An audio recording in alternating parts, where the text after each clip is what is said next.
शिवमहात्म्य जे आहे त्या शिवमहात्म्याचं जे काही त्याचं महत्त्व आहे, जे काही त्याचं दिव्यत्व आहे, जे काही त्याचं भव्यत्व आहे, हे दिव्यत्व आणि भव्यत्व या कथांच्या माध्यमातून आपल्याला कळून जातं की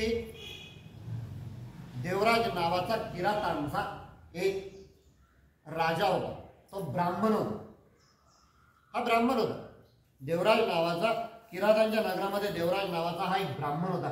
पण तो जरी ब्राह्मण असला तरी तो अत्यंत दुराचारी, दुर्व्यसनी, पापी आणि कुठल्याही प्रकारचं धर्माला अनुसरून अशा प्रकारचं तो वर्तन तो कधीच करत नसतो.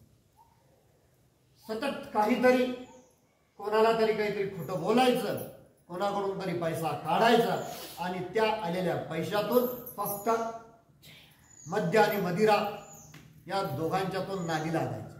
वेश्यागमनापर्यंत सुद्धा तो पोहोचलेला होता. इतका तो धर्मभ्रष्ट झालेला होता. आणि अशाच प्रकारचं त्याचं वागणूक चालू होती, त्याचं वर्तणूक चालू होतं. आणि अजून जास्त धन मला मिळावं, अजून जास्त धन मी मिळवावं या उद्देशानं तो एका गावावरून दुसऱ्या गावाकडे अनेक प्रकारच्या सावकारांना तो लुबाडत तो जायचा. पण शेवटी एकदा तो प्रतिष्ठानपूर येथे आला. प्रतिष्ठानपुरामध्ये तो आल्यानंतर कुठं राहायचं. आता चोराला भीती कशाची? चोराची. आपल्याबरोबरचं द्रव्य चोरांनी नेऊ नये म्हणून त्यानं कुठं थांबला? शिवालयात तो थांबला. आणि नेमकी त्या शिवालयामध्ये शिवपुराणाच्या कथा चालू होत्या. हा थांबला तिथं.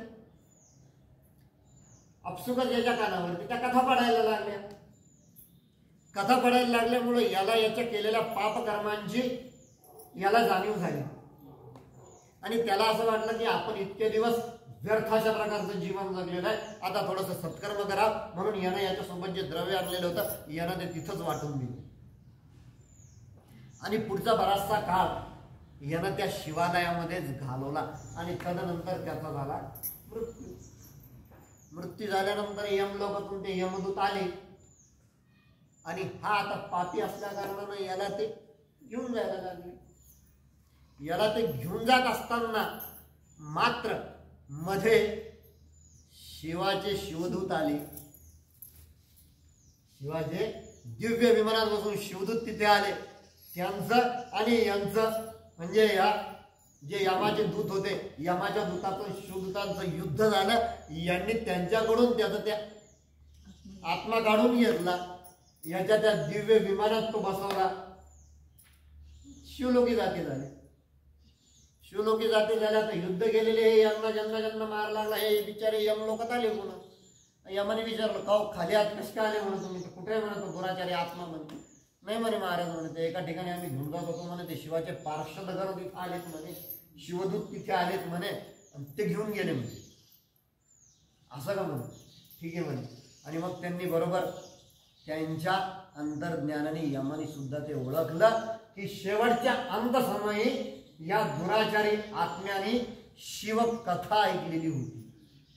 आणि या शिवकथेचं इतकं मोठं पुण्य त्याला मिळालं की त्याचं पूर्वजन्मीचं जेवढं पाप होतं त्याच जन्मातलं पूर्वजन्मातलं हे सगळं तिथे नष्ट झालं.